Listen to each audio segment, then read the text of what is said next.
Hola, ¿cómo estás? Buenos días, bienvenido a tu canal de Lección Divina del Pueblo y para el Pueblo de Dios. Continuamos hoy con la segunda carta del apóstol San Pablo a los Corintios. San Pablo, en esta segunda carta, nos habla de los motivos del cambio de planes. Pablo justifica el cambio de planes y la cancelación de la visita, dada la situación en Corintio.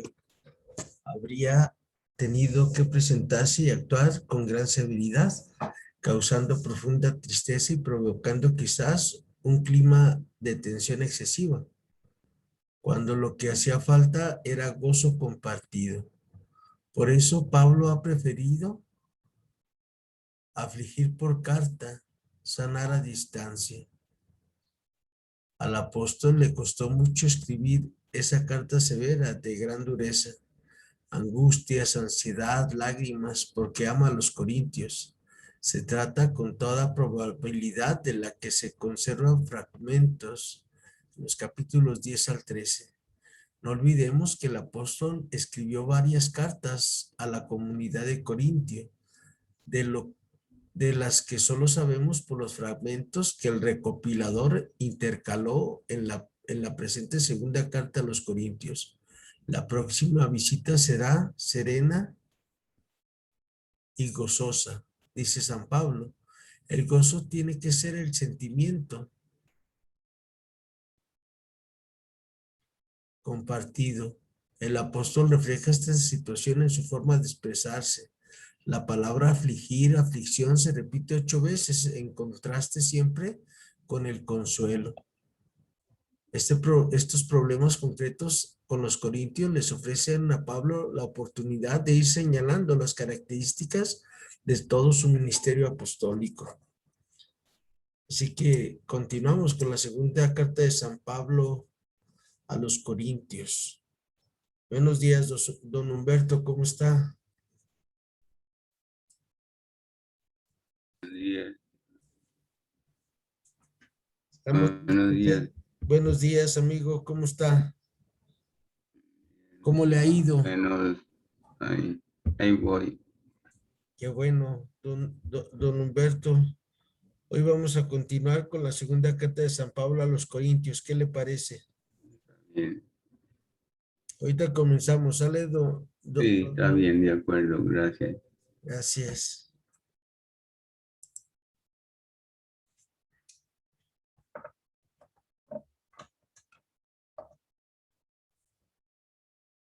Hay varios problemas concretos con los que Corintios le ofrecen a Pablo la oportunidad de ir señalando las características de todo su ministerio apostólico o liderazgo cristiano, tan válidos para entonces como para ahora. Ha hablado San Pablo antes de la sencillez y la sinceridad que hacen del líder cristiano una persona honesta y transparente. Ha hecho hincapié San Pablo en la alegría que lleva consigo el anuncio del evangelio y que es consecuencia de la fe. Sin alegría y gozo no hay evangelio. Nos dice Pablo en su carta a los Romanos 14:17 y Filipenses 4:4. Ha hablado San Pablo del amor, de la comprensión y del perdón, que no están reñidos con la denuncia valiente y genuina. Finalmente dice Pablo que no quiere ser dueño de la fe de los corintios, sino un pastor atento. Ser dueño viene de la raíz Señor, y como el único Señor es Jesucristo, nadie puede ni debe de sentirse dueño de los otros cristianos, porque somos de Dios y para Dios. Es lo que vamos a ver ahora, a leer la segunda carta de San Pablo a los Corintios, el segundo capítulo, y también Pablo nos habla sobre el perdón. Porque una de las características del cristianismo es el perdón.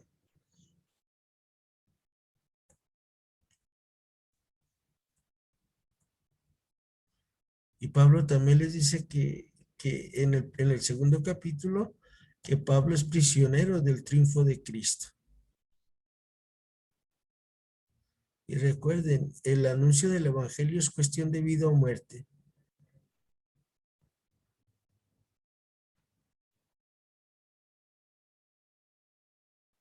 La consecuencia no se deja esperar. Si el anuncio del evangelio es cuestión de vida o muerte, ¿qué tipo de credenciales acreditarán la autenticidad del apóstol? ¿Quién es digno de ello? Solo los que, como San Pablo, hablan con sinceridad como enviados de Dios en presencia de Dios y como miembros de Cristo. Así que vamos a comenzar hoy con nuestra segunda carta de San Pablo a los Corintios. Buenos días, Margarita. Buenos días. ¿Cómo estás, Margarita? ¿Todo bien? Muy bien, gracias. Qué bueno, pues mira, Margarita, vamos a tratar de terminar el capítulo 2 y 3 de la carta de San Pablo a los Corintios. Sí. Vamos a empezar, Margarita. ¿Me ayudas con los 2 primeros versículos, por favor?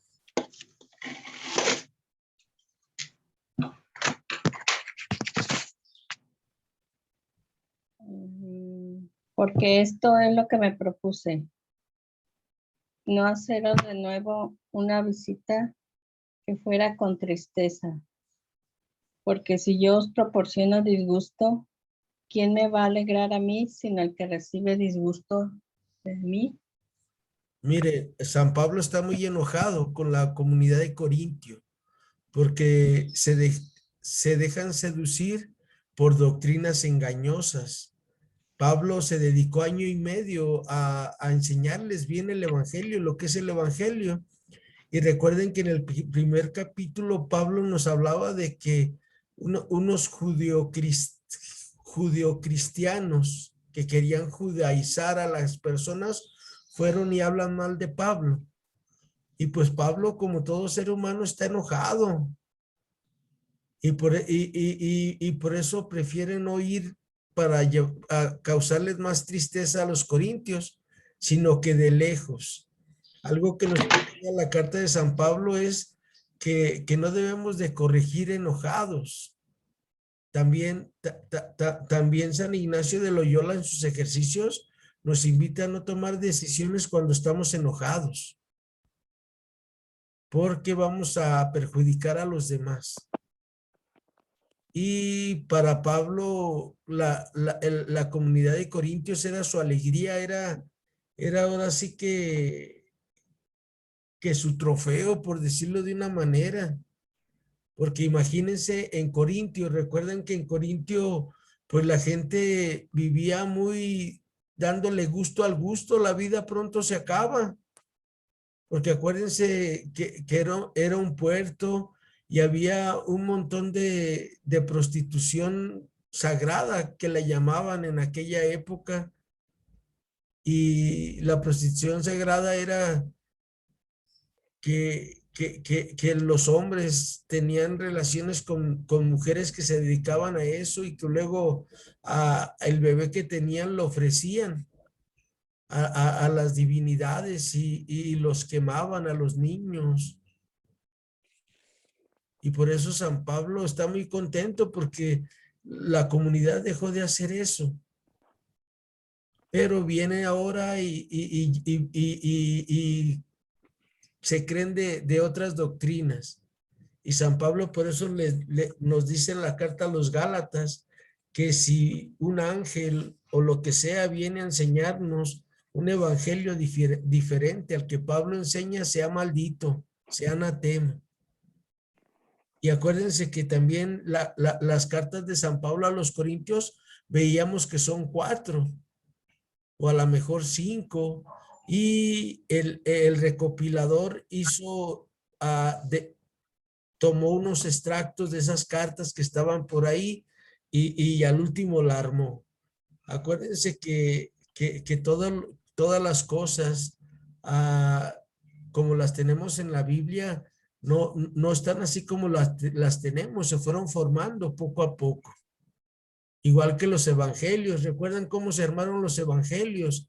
Los evangelios primero hubo parábolas, dichos, hechos, Y ya luego llegaron los evangelistas inspirados por el Espíritu Santo y San Marcos, acompañado de Pedro, hace su evangelio San Marcos, a Lucas, que viene siendo el evangelio de Pablo,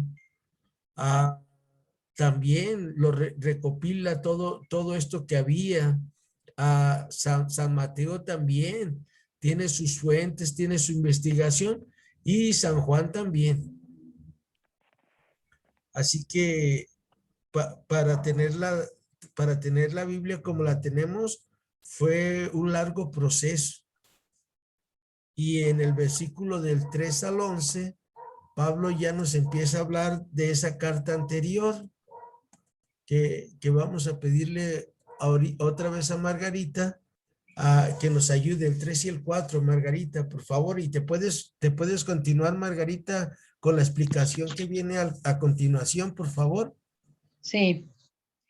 Y esto precisamente os digo en mi carta, que al llegar ahí no debería yo recibir disgusto de aquellos que me deberían proporcionar alegría, y que confío en todos vosotros, en que mi alegría es la de vosotros todos. Por eso, llevado de mucha angustia y ansiedad de corazón, os escribí en medio de muchas lágrimas, pero no para proporcionaros disgusto, sino para daros a conocer el amor desbordante que siento por vosotros. Pablo esperaba que una carta que ya era bastante dolorosa le ahorraría una visita a Corinto que hubiera sido más dolorosa aún. Entre Pablo y su comunidad no debería haber más que alegría y paz por ambas partes. Tener que prescindir de esta alegría es para el apóstol un grave sufrimiento. Aquel trabajador incansable y duro y luchador es también un hombre lleno de amor y sensibilidad. Pablo no ha tenido jamás la intención o el deseo de dominar las comunidades. Aquella carta recriminatoria la escribió en medio de muchas lágrimas y con mucha angustia de su parte. Si Pablo tuvo que entristecer a los corintios, él mismo experimentaba una grave tristeza. La verdad es que la carta ponía bien de manifiesto el amor constante de Pablo a los corintios. Su amor a la comunidad era lo que le hacía tan grande su preocupación por ella. Gracias, Margarita. Miren, San Pablo se preocupa por su comunidad, y nosotros también así tenemos que aprender a ocuparnos de nuestras comunidades. Por ejemplo, nosotros los laicos, ¿quién es nuestra comunidad? Pues primeramente nuestras familias, nuestros familiares, nuestros vecinos. Y tenemos que seguir evangelizando nosotros, porque cuando nos bautizaron para eso, nos pusieron el óleo sagrado en los oídos para que escuchemos el evangelio, y en la boca para que lo proclamemos, pero que lo proclamemos con alegría y que cause alegría en los demás. Si nosotros no llevamos alegría al anunciar el evangelio, nomás les estamos dando a la gente doctrinas. ¿Y cómo llevar el evangelio a los demás con alegría? Viviéndolo nosotros, dando testimonio de que sí se puede vivir en la santidad, en la castidad, en el perdón, en la misericordia. Oh, gracias, Margarita. Ahora vamos con Marta. Marta, ¿puedes continuar, por favor? Ahí en el versículo 5, y también nos ayudas con las explicaciones. ¿Sale, Marta, por favor? Oh, Marta, estás en mute, Marta.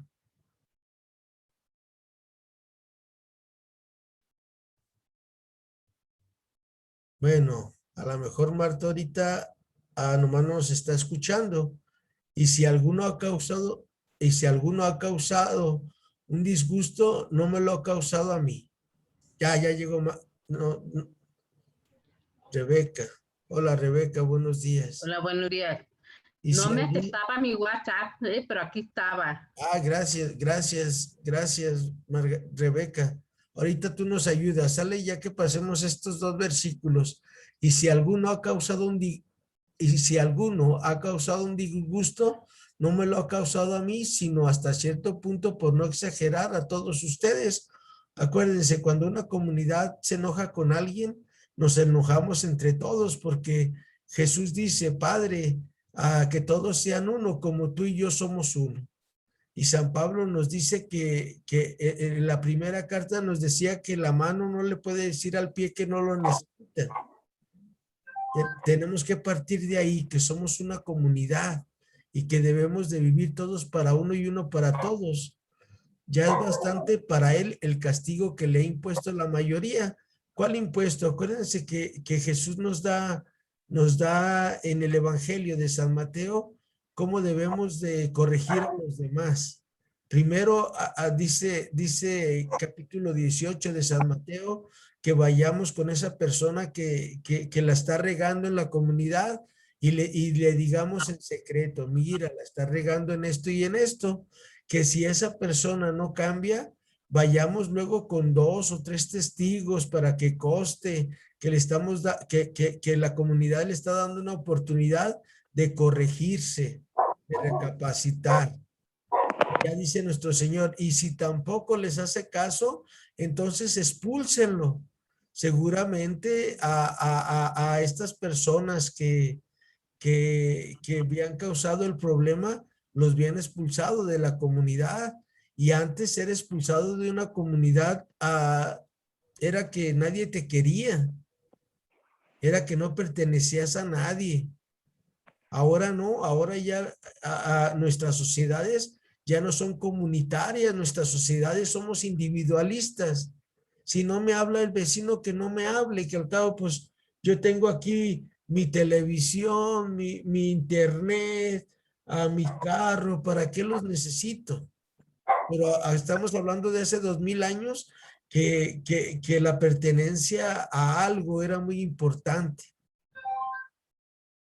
Y por eso ahora se han hecho esos cotos de vivir encerrados. Porque ya no nos importa tener comunidad. Es nosotros los pobres y ustedes los ricos, o ustedes los pobres y nosotros los ricos.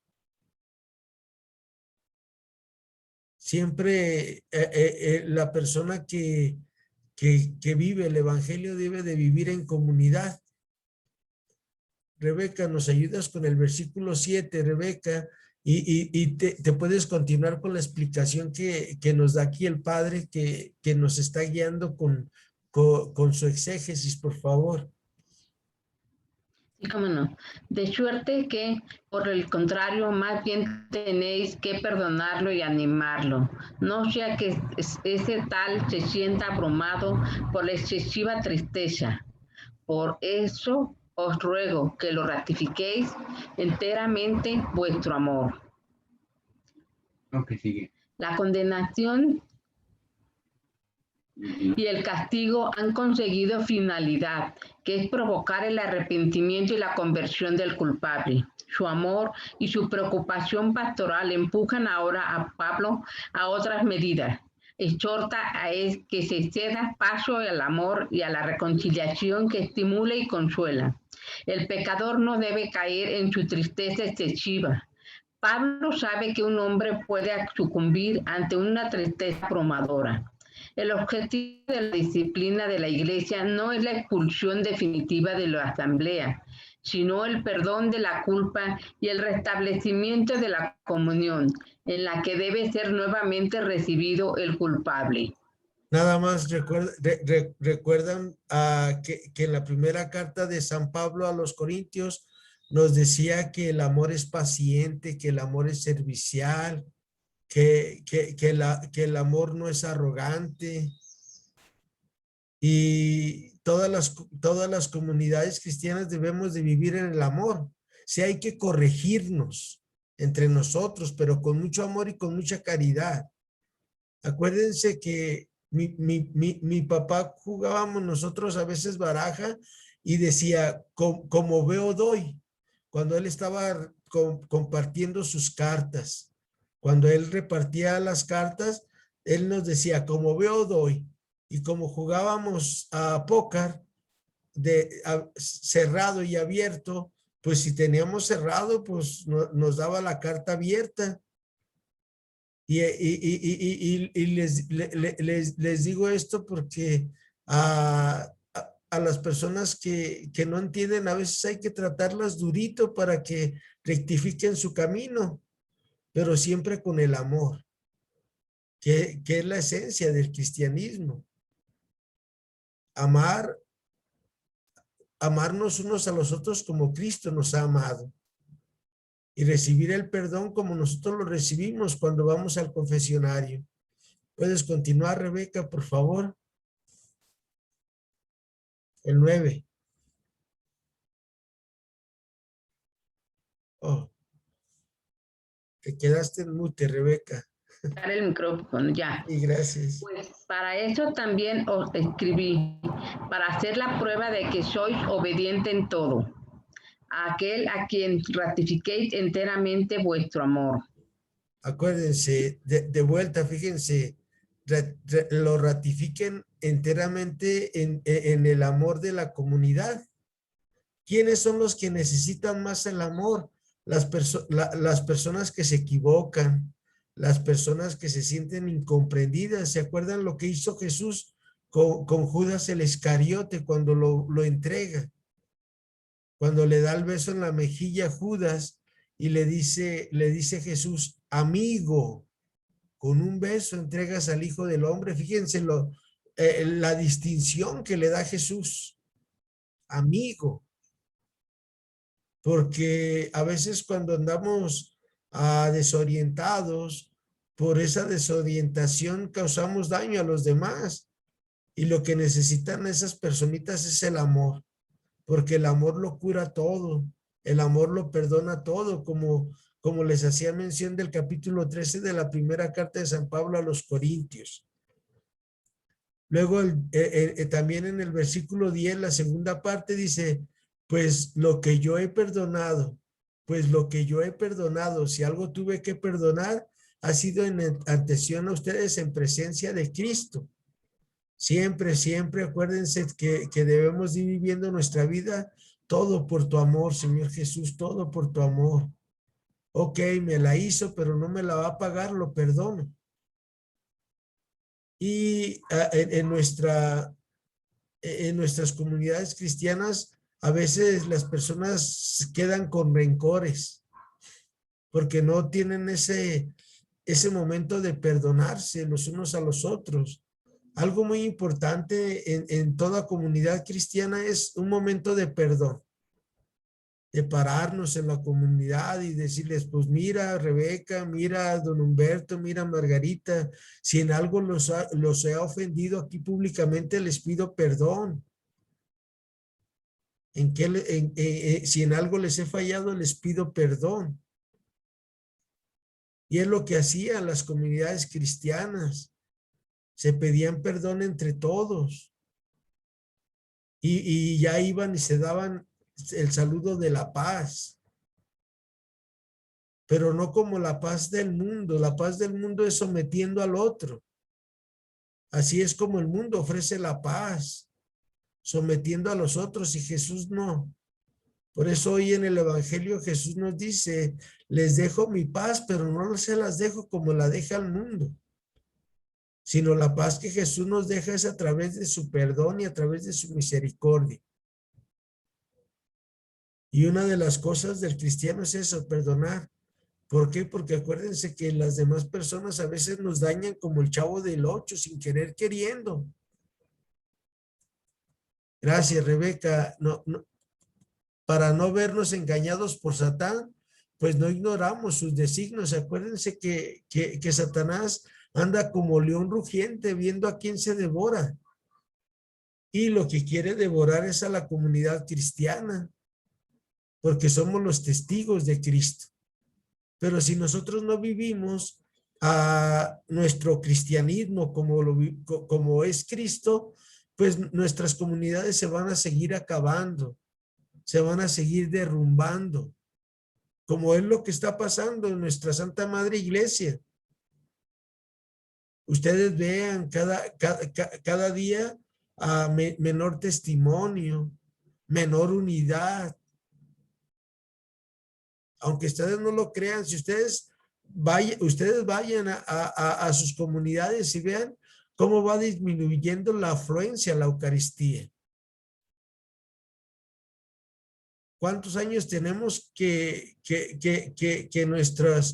nuestra pastoral juvenil cada día se va reduciendo, nuestra pastoral adolescente? Los niños porque los llevan los papás y los llevan para que hagan la primera comunión y sean confirmados.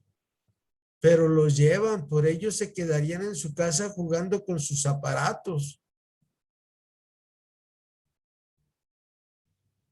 Pero Satanás ha sido muy astuto y nos sigue venciendo y nos sigue venciendo. ¿Por qué? Porque no hay perdón, no hay misericordia. Y muchos vamos viviendo los sacramentos nada más como un evento social. No como ese compromiso de vivir como cristianos. Sobre el escenario en el que se desarrolla la historia y la historia de salvación, actúa también el antagonista de la iglesia y del Señor, Satán. De sus intenciones y su actividad perturbadora y destructora se halla mucho en el Nuevo Testamento. Amenaza no solo a un pecador culpable, sino al mismo Pablo y a toda la comunidad.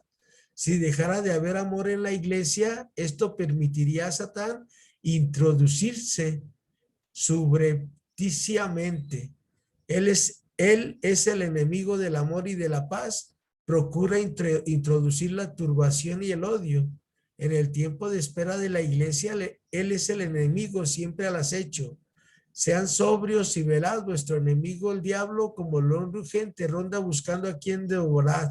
Resístanles firmes en la fe, nos dice primera de Pedro 5, 8, 9.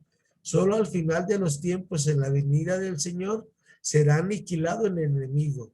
Entonces aparecerá el impío, a quien el Señor destruirá con un soplo de su boca y lo aniquilará con la manifestación de su venida. Nos dice segunda de Tesalonicenses 2:8. Tenemos que cuidarnos, nuestras comunidades. Y cada día debemos de tratar de vivir más en el amor, en la caridad y en el perdón. Si no, dentro de 20 años va a seguir disminuyendo la afluencia a la Eucaristía, la afluencia a vivir el cristianismo comprometido. Personas comprometidas como ustedes, Rebeca, don Humberto, Margarita, Marta, se están acabando. Y ya no hacemos caridad, ya damos limosna. Es muy diferente la caridad a la limosna.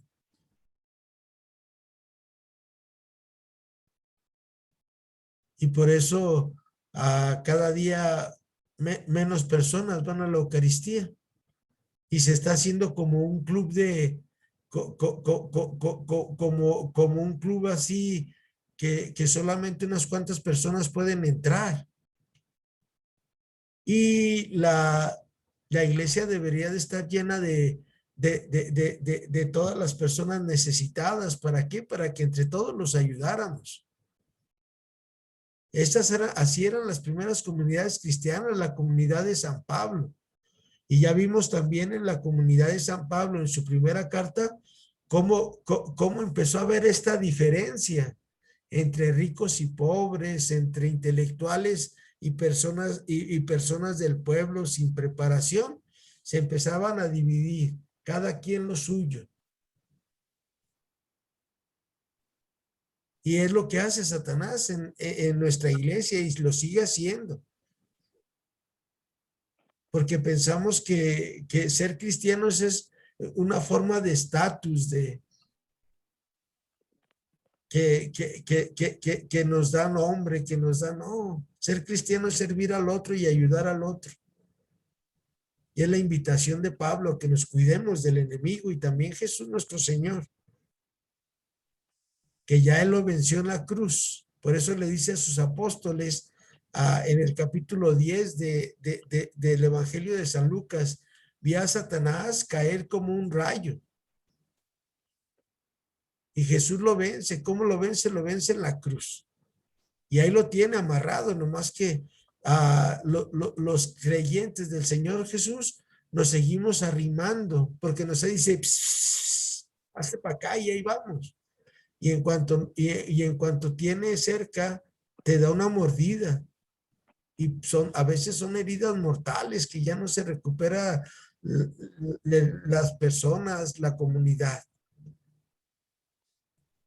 Cuando llegué a Troade para anunciar el evangelio de Cristo, aunque se me abrió una puerta en el Señor. Pablo habla ¿por qué no va? Da razones de por qué no va. Porque el Espíritu le dijo que fuera a Troade. Y Pablo, acuérdense que lo que le interesaba era ir llevando el evangelio.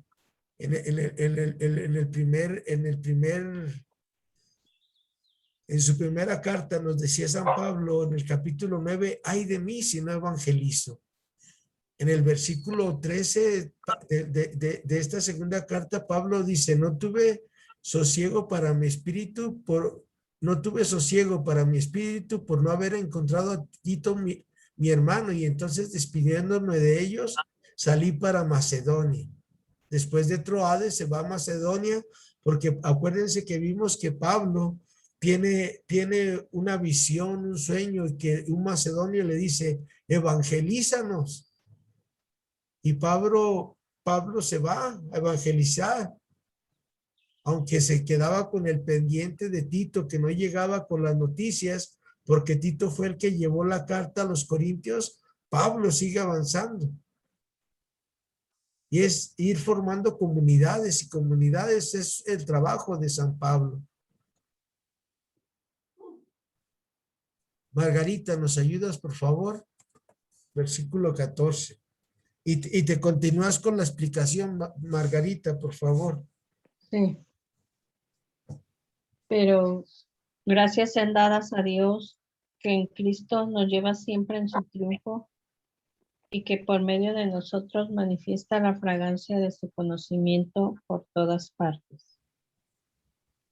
Hasta ahora Pablo ha hablado de cómo a lo largo de sus viajes misioneros se ha sentido guiado por Dios y ayudado por Él en el desempeño de su servicio.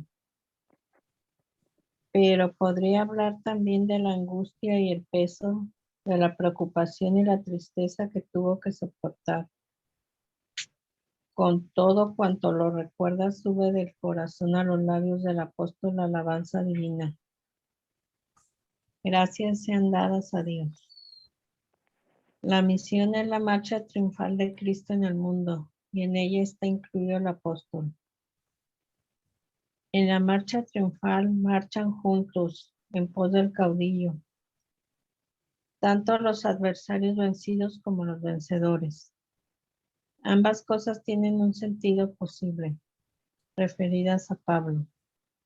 Cristo ha vencido a su antiguo adversario y le lleva consigo como siervo elegido para el Evangelio. Así se llama Pablo a sí mismo con frecuencia. Por esto quiere aquí el apóstol dar gracias a Dios y alabarle por sus grandes obras. En este sentido debe interpretarse la afirmación gráfica de que Dios triunfa con Pablo y Pablo con Dios. Los apóstoles colaboradores de Dios son incluidos en la marcha triunfal como heraldos que proclaman la victoria o como soldados que, así como tomaron parte en la batalla, participan ahora en la victoria y son ensalzados junto con el vencedor. El vencedor es Dios en Cristo. Cristo alcanzó la victoria por Dios y para Dios. En él se revela Dios al mundo y actúa en el mundo. Habiendo despojado los principados y potestades, Los exhibió en público espectáculo, incorporándolos al cortejo triunfal de Cristo. Ahí voy, ¿me permites, Margarita? Porque se Sí. borraba. Ahí está, gracias. A esta imagen poderosa y bella añade Pablo otra, sumamente extraña para nosotros. Por medio de los apóstoles se expande la fragancia del conocimiento de Dios. El Antiguo Testamento compara las noticias buenas y agradables con un buen perfume. Escuchadme, hijos míos, y creced, como rosa que brota junto a corrientes de agua, como incienso derramad buen olor.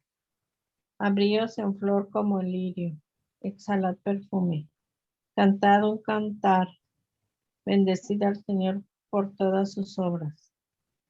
Es posible que esta metáfora aproveche la idea de que se considere el perfume como un fluido material, como una fuerza vivificante, algo así como lo es el agua. Cuando la fragancia es saludable, las plantas y los animales pueden vivir de ella, pero mueren cuando es mortalmente venenosa. Así del conocimiento de Dios en Cristo brota un perfume vivificante. Esta fragancia vivifica primero al apóstol y a través de él se extiende con sólida eficacia. El apóstol participa del conocimiento de Dios y lo expande en el mundo mediante el anuncio del evangelio. Gracias, Margarita. Dice San Pablo en nota de sus cartas que debemos de dar el buen olor a Cristo. El buen olor a Cristo es que vivimos a lo que creemos, que no catequizamos, sino que somos testigos del Señor. Y para ser testigos del Señor, el domingo el Señor nos decía, permanezcan en mí. Y nos lo decía 7 veces. 7 veces en los versículos del 15 del 1 al 8, que fue lo que leímos el domingo, aparece esa palabra, permanezcan en mí, permanezcan en mí. Si permanecen en mí, dan mucho fruto. Y permanecer en el Señor es vivir como Él nos va indicando. Y en esa medida que nosotros los seguidores del Señor vamos permaneciendo en el Señor, viviendo su vida, a las demás personas empiezan a percibir este agradable olor a Cristo. Y acuérdense que predicar es hablar de las maravillas que Dios hace en mi vida, que también puede hacer en su vida de ustedes. ¿Cómo? Pues viviendo el evangelio. Es lo que hacían los apóstoles, invitar a la gente a vivir la vida de Cristo en sus vidas. Y es lo que quiere decir cristiano. Las personas que de verdad son cristianas es porque viven la vida de Cristo. No es un título, no es una etiqueta, es un estilo de vida. Y los apóstoles es lo que hacían. Vivir la vida de Cristo en sus vidas. ¿Quiénes de nosotros, Margarita, Rebeca, don Humberto, Marta, podríamos decirle a la gente, imítame a mí como yo imito a Cristo Jesús? Yo creo que ustedes sí, yo no. Todavía me falta. Y eso es evangelizar, eso es ser apóstol del Señor. Rebeca, ¿nos ayudas, por favor? El aroma de Cristo en el mundo.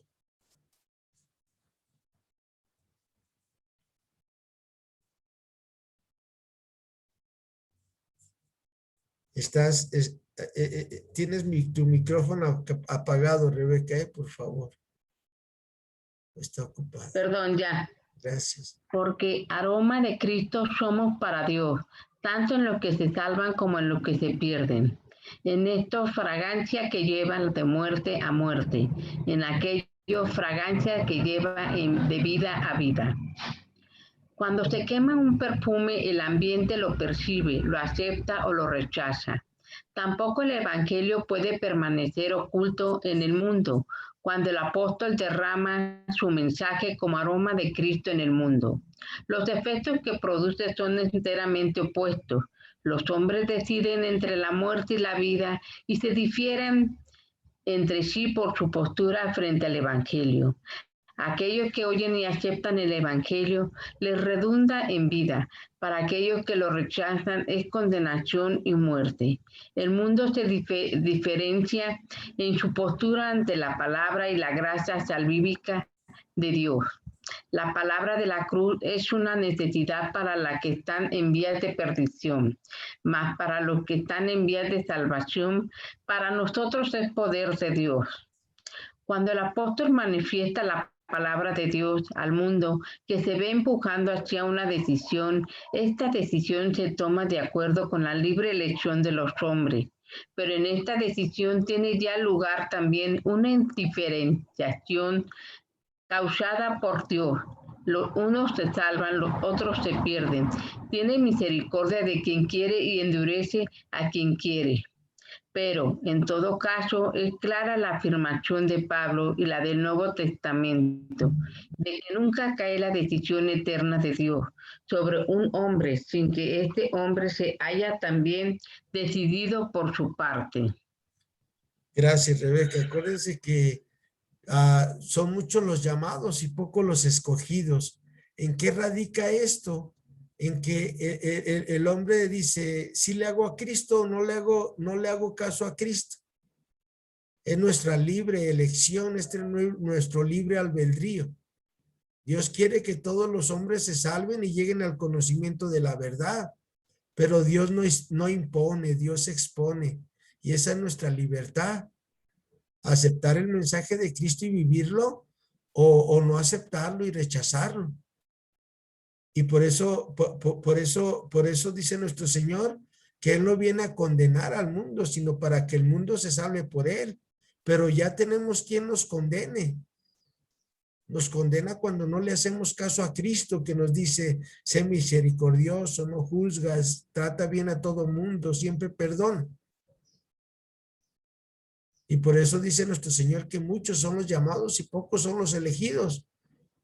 No porque Dios los elija, los que se van a salvar, sino que el ser humano en su libre albedrío dice, aquí estoy, Señor, para hacer tu voluntad.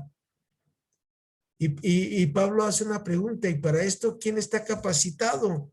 Pues todos estamos capacitados por la escucha atenta del Evangelio.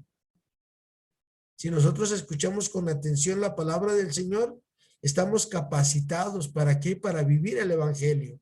Por eso en el Deuteronomio capítulo 30, versículos del 1 al 14, Dios le dice al pueblo, a nosotros, nos dice, la palabra mía no te la puse en lo alto para que digas, no la puedo alcanzar, ni nos la pone debajo en el abismo para que digamos, no, es que no me puedo meter por ella. Nos la pone así facilita. O como dice el padre José Alfonso del Río, ¿quién no puede compartir su pan con el hambriento, su bebida con el sediento? Nada más es cuestión de decidir. Adelante, Rebeca, con el número 17. Ay, perdón, se me fue de más. Ahí está. ¿Por qué nosotros no somos como tantos que adulteran la palabra de Dios, sino que con toda sinceridad, como enviados de Dios, hablamos ante Dios en Cristo? Acuérdense. A la pregunta, ¿quién está capacitado?, responde Pablo hablando, acto seguido, de cómo se ha esforzado por desempeñar el ministerio apostólico. Se compara con todos aquellos que tratan la predicación de la palabra de Dios como quien vende baratijas.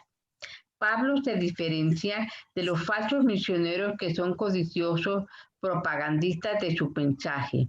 En las calles y en las plazas de las ciudades podían encontrarse en aquel tiempo diversos predicadores ambulantes, griegos y judíos, que se hacían pagar sus discursos y su sabiduría con dinero. Visto de lejos, Pablo podría ser confundido con ellos, aún siendo completamente diferente.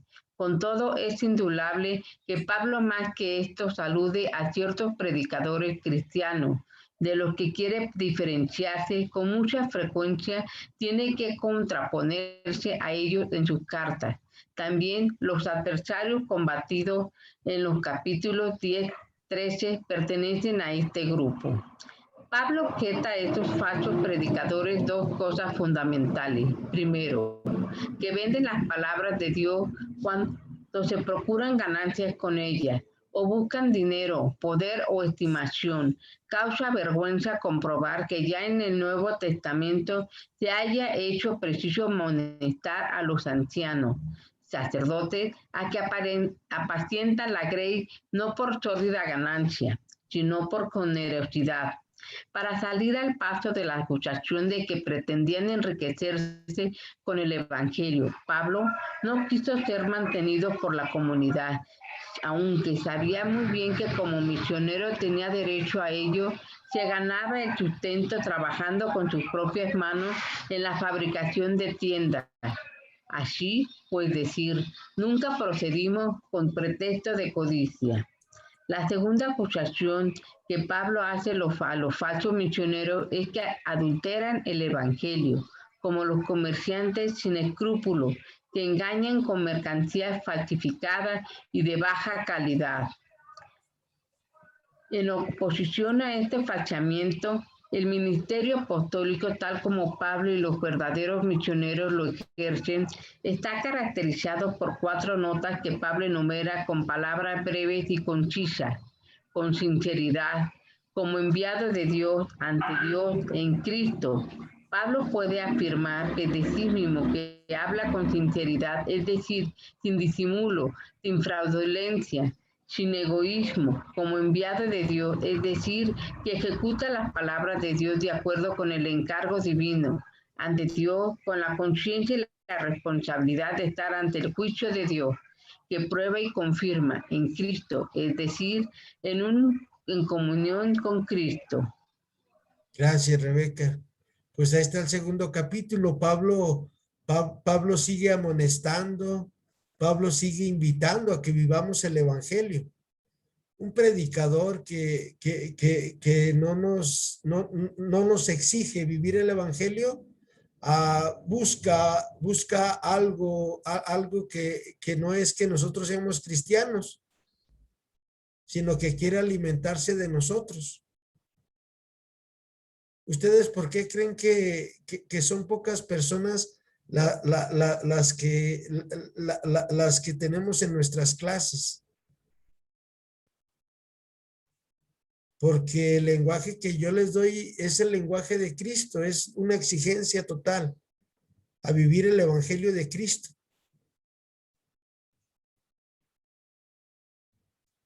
A mí me invitaban a unas comunidades de personas bien,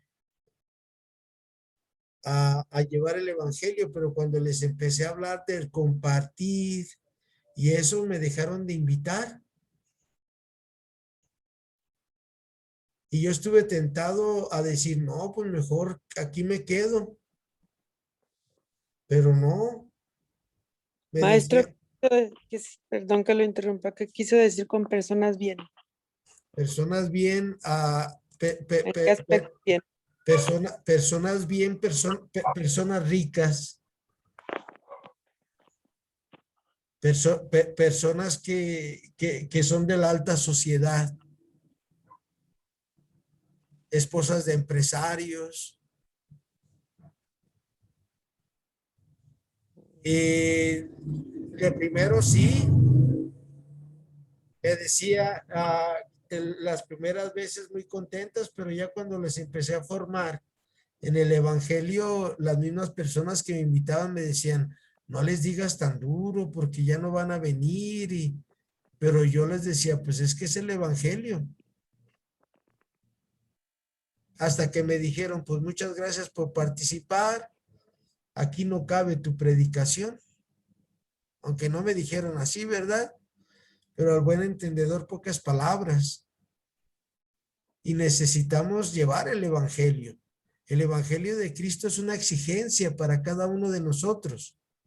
Pero para vivir esta exigencia debemos de comprender que Jesús vino a enseñarnos un estilo de vida, no unas doctrinas, no unos dogmas, sino es amar a Dios y amar a nuestros hermanos. Eso es lo que nos lleva a una buena predicación, una buena catequesis. Si en nuestras catequesis ya no nos enseñan eso, pues o será porque no conocen o porque buscan ganancias de nosotros, como nos dice el profeta Ezequiel, capítulo 34.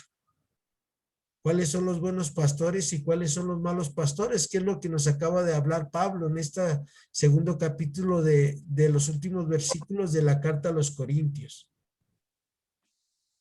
Seguir al Señor no es fácil. Ayer fíjense que tuve nuevos alumnos ahí donde yo voy a dar mis clases. Fueron varios alumnos nuevos y lo primero que les dije fue eso. Les digo, miren, seguir al Señor Jesús no es fácil. Aquí no vas a venir y vas a quedarte y, ay, qué bonito. Le digo, no, porque las exigencias del Señor son muchas. Por eso nuestro Señor dice, vine a traer un fuego a la tierra y cómo quisiera que ya estuviera ardiendo. ¿Cuál es ese fuego? El Evangelio, que nos invita a salir de nosotros mismos, a salir de un yo para vivir en un nosotros. Ese es el verdadero Evangelio que se nos debe de anunciar. Y que todos para uno y uno para todos.